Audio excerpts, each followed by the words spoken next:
ചെയ്തു. ഞങ്ങൾ 1.5 മണിക്കൂർ മീറ്റിംഗ് നടന്ന്. അപ്പോൾ ഞങ്ങൾ ചെറിയ അപാകതകളൊക്കെ പറഞ്ഞിട്ടുണ്ടായിരുന്നു. അതൊക്കെ സാറ് ചെയ്തു തരാറുണ്ട്. ഇതിന് മുന്നേ ഇതിൽ ചെറിയ 1-2 കാര്യങ്ങളൊക്കെ പറഞ്ഞിരുന്നു. അതൊക്കെ ചെയ്ത് ക്ലിയർ ആക്കിയിട്ടുണ്ട്.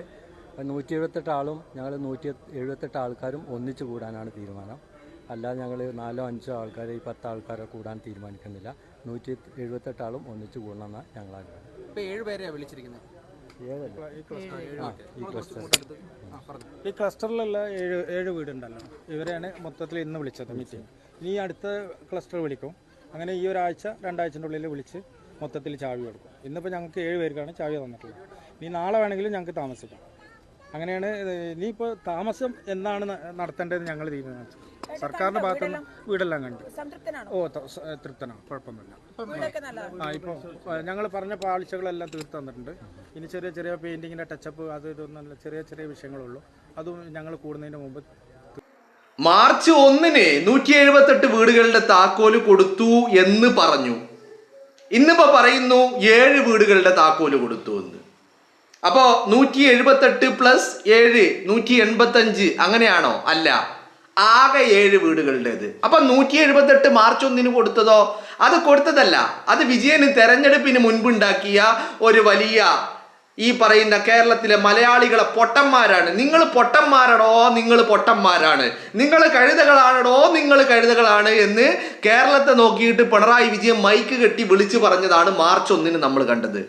കേരളമേ, എടോ മലയാളികളെ, നിങ്ങൾ പൊട്ടന്മാരാണ്, നിങ്ങൾ കഴുതകളാണ് എന്ന് മാർച്ച് 1-ന് വയനാട്ടില് സ്റ്റേജ് കെട്ടി മൈക്ക് വെച്ചിട്ട് വിജയൻ വിളിച്ചു പറഞ്ഞു. അതാണ് നമ്മൾ കണ്ടത്.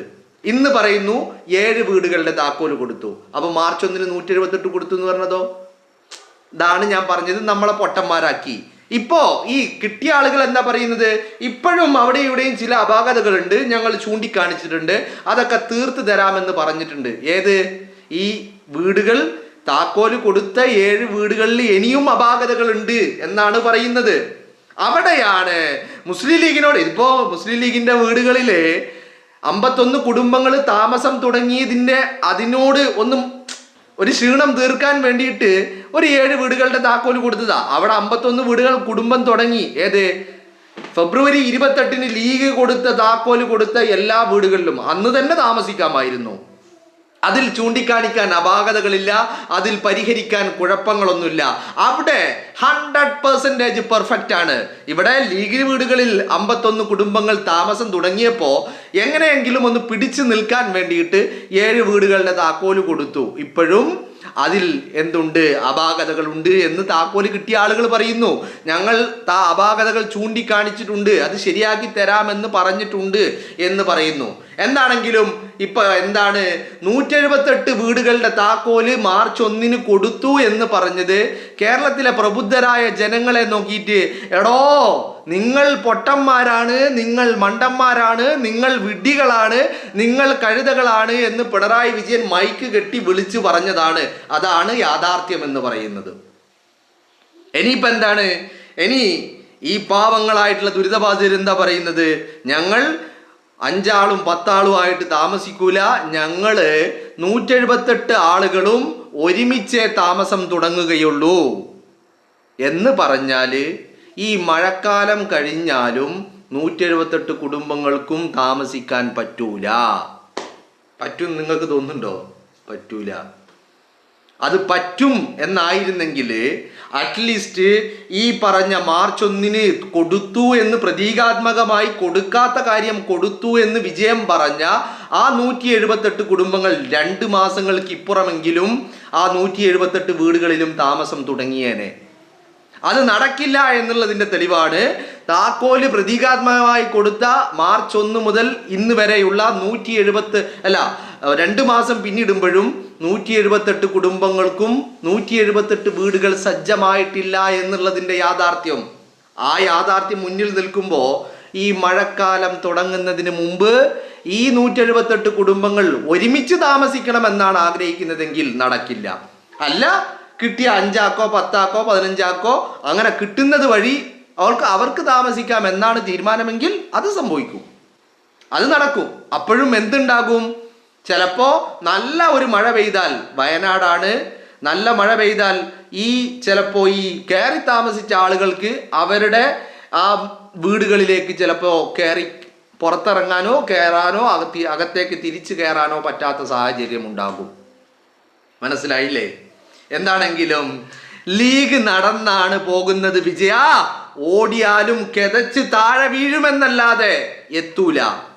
അതാണ് ലീഗ് എന്ന് പറയുന്ന പ്രസ്ഥാനവും കേരളത്തിന്റെ സർക്കാരും തമ്മിലുള്ള വ്യത്യാസം. CPM-ഉം തമ്മിലുള്ള വ്യത്യാസമല്ല, കേരളത്തിന്റെ സർക്കാരും ലീഗും തമ്മിലുള്ള വ്യത്യാസം.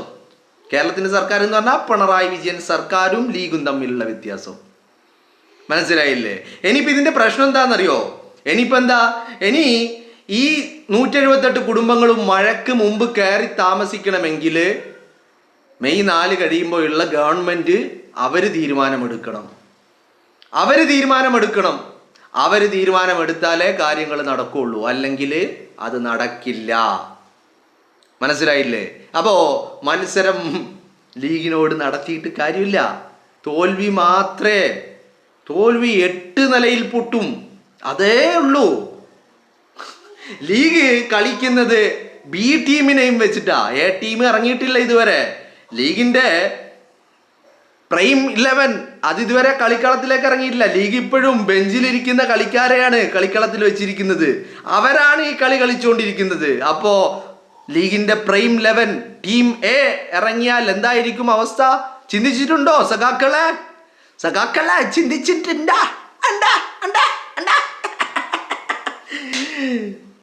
എനിക്ക് ഈ സർക്കാർ ടൗൺഷിപ്പിൽ വീടുകൾ ഗുണഭോക്താക്കളായിട്ടുള്ള ആളുകളോട്, ഈ പാവങ്ങളായിട്ടുള്ള വയനാട്ടിലെ ദുരിതബാധിതരോട് പറയാനുള്ളത്, നിങ്ങൾ ഇപ്പം 5 ആൾക്കാണ് കിട്ടുന്നതെങ്കിൽ 5 ആൾ കയറി താമസിച്ചോളി. 10 ആൾക്ക് കിട്ടുകയാണെങ്കിൽ 10 ആൾ കയറി താമസിച്ചോളി. അല്ലാതെ 178 കിട്ടിയിട്ടേ ഞങ്ങൾ താമസിക്കൂ എന്നുള്ള നിങ്ങൾ തീരുമാനമെടുത്താൽ അത് നിങ്ങൾക്ക് ഇനിയും ഒരുപാട് കാത്തിരിക്കേണ്ടി വരും. കാരണം അല്ലെങ്കിൽ പിന്നെ എന്താ പറയേണ്ടത്, ചിലപ്പോൾ അത് വേണ്ടി വരില്ല കേട്ടോ. കാരണം ഇനിയിപ്പോൾ ഒരാഴ്ച കഴിഞ്ഞാൽ UDFന്റെ ഗവൺമെന്റ് വരാൻ പോവുക. അപ്പോൾ ഗവൺമെന്റ് മാറും, തീരുമാനങ്ങൾ മാറും, നടപടികൾ മാറും, എല്ലാം മാറും. അപ്പോൾ അതിൻ്റെതായ മാറ്റങ്ങൾ ഉണ്ടാകും. അതുകൊണ്ട് നിങ്ങളുടെ തീരുമാനത്തിൽ പിണറായി വിജയനെ കണ്ടിട്ട് നിങ്ങൾ അവിടെ കയറി താമസിക്കാന്ന് കരുതണ്ട. മനസ്സിലായില്ലേ? പിണറായി വിജയന്റെ ഭരണത്തിൽ എന്താണെങ്കിലും ആ വീടുകളിൽ ഒരു മനുഷ്യനും കയറി താമസിക്കാൻ പോകുന്നില്ല എന്നുള്ള കാര്യം ഉറപ്പാ. അപ്പൊ വിജയനെ കണ്ടിട്ട്, ജലീലിന്റെ ഭാഷയെ പറഞ്ഞാല് വിജയം വീട് വെച്ച് നൽകിയിട്ട് ഈ ദുരിതബാധിതർ അവിടെ കയറി താമസിക്കില്ല. അത് ഉറപ്പാ. വിജയൻ നിങ്ങളെ വഞ്ചിച്ചിരിക്കുകയാണ്. പിണറായി വിജയനും സഖാക്കളും വയനാട്ടിലെ ദുരിതബാധിതരെ വഞ്ചിച്ചിരിക്കുകയാണ്. അവര് വയനാട്ടിലെ പാവങ്ങളെ പറഞ്ഞു പറ്റിച്ചിരിക്കുകയാണ്. അതാണ് യാഥാർത്ഥ്യം എന്ന് പറയുന്നത്.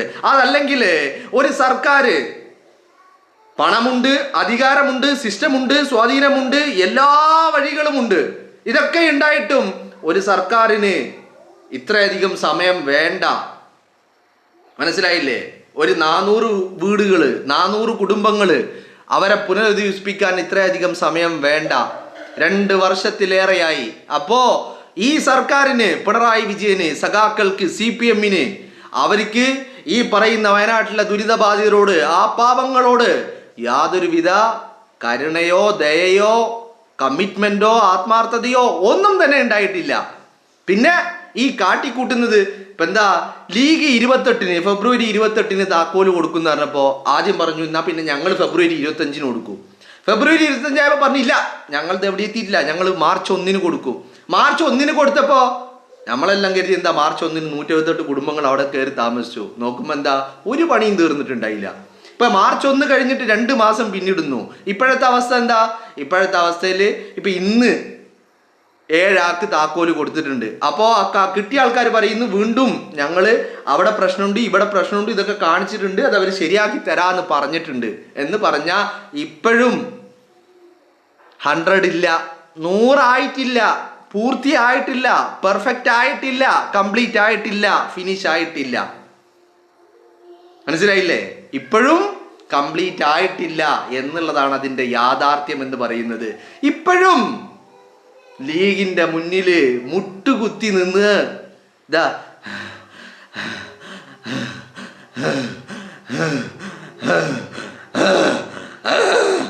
നാവൊക്കെ പുറത്തിട്ട് ആകെ വല്ലാത്തൊരു വെപ്രാളത്തിലാണുള്ളത്.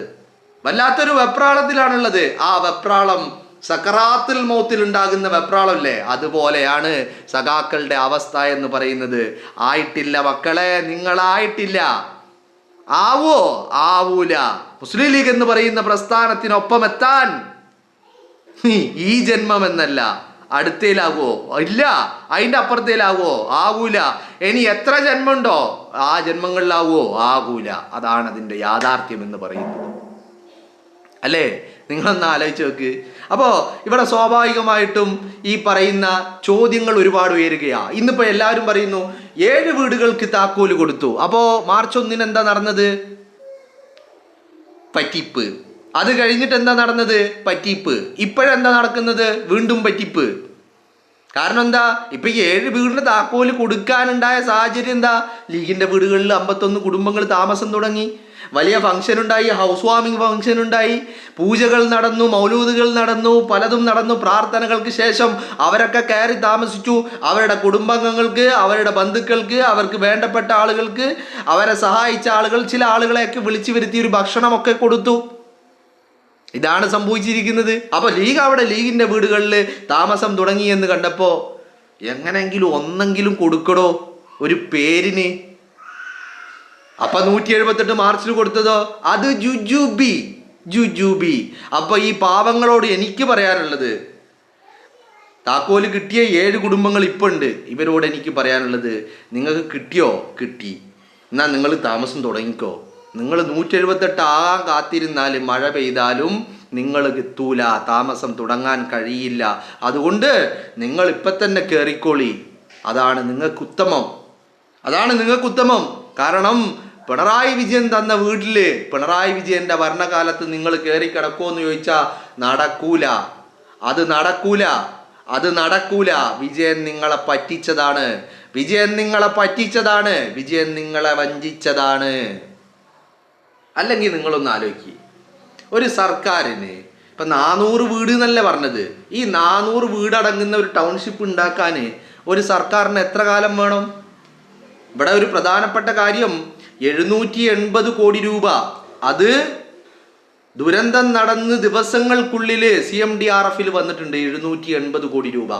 ഈ ടൗൺഷിപ്പ് ഉണ്ടാക്കാനുള്ള ചെലവ് എത്രയാ? 299 കോടി രൂപ എന്ന് വിജയം പറയുന്നു. അപ്പോ ആ പണത്തിന്റെ പകുതിയുടെ പകുതി മതി ഈ ടൗൺഷിപ്പ് ഉണ്ടാക്കാൻ. സമയം 2 കൊല്ലമായി. അപ്പൊ ഇത് പറ്റിപ്പല്ലേ? ഇതല്ലേ പറ്റിപ്പ്. ഇതാണ് വഞ്ചന, ഇതാണ് ചതി. വിജയൻ ആത്മാർത്ഥത. വിജയൻ എന്തായിരുന്നു? 4 വോട്ട് വേണം. ഞങ്ങള് വീട് കൊടുത്തു. എന്ത് വീട് കൊടുത്തു? ഏത് വീട് കൊടുത്തു? ആർക്ക് കൊടുത്തു? ആരാ അവിടെ കയറി താമസിക്കുന്നവർ? ആരെങ്കിലും താമസം തുടങ്ങിയോ? എന്തുകൊണ്ട് കഴിഞ്ഞില്ല? കാരണം പണി പൂർത്തിയായിട്ടില്ല. ഇതല്ലേ യാഥാർത്ഥ്യം എന്ന് പറയുന്നത്. പണി പൂർത്തിയായിട്ടില്ല. ഇപ്പോഴും താക്കോല് കൊടുത്തപ്പോ ആ കിട്ടിയ ആളുകൾ എന്താ പറയുന്നത്? ചില അപാകതകളുണ്ട്, ഞങ്ങൾ കാണിച്ചിട്ടുണ്ട്, ശരിയാക്കി തരാന്ന് പറഞ്ഞിട്ടുണ്ട്. ഏത്? നമ്മളെ മറ്റേ പഴയ ഇപ്പൊ ശരിയാക്കി തരാ, സുലൈമാനെ ആ സ്പാനർ ഇങ്ങെടുക്ക്, ഇപ്പൊ ശരിയാക്കി തരാ എന്ന് പറഞ്ഞില്ല? അതന്നെ, ഇപ്പൊ ശരിയാക്കി തരാ, എല്ലാം ഇപ്പൊ ശരിയാക്കി തരാ. ഇത് തന്നെയാണ് അവസ്ഥ. അപ്പോ യഥാർത്ഥത്തിൽ പാവങ്ങളായിട്ടുള്ള ദുരിതബാധിതരെ ഉടുതുണിക്ക് മറുതുണിയില്ലാതെ ദുരന്തം നേരിട്ട് കണ്ട ആ സങ്കടവുമായി നിന്ന ആളുകളെ പറ്റിച്ചത് പിണറായി വിജയനല്ലാതെ മറ്റാരാണ്? സഖാക്കളല്ലാതെ മറ്റാരാണ്? LDF അല്ലാതെ മറ്റാരാണ്? പറ്റിച്ചതും വെട്ടിച്ചതും മുക്കിയതും നക്കിയതും തൂറിയതും സഖാക്കൾ തന്നെ.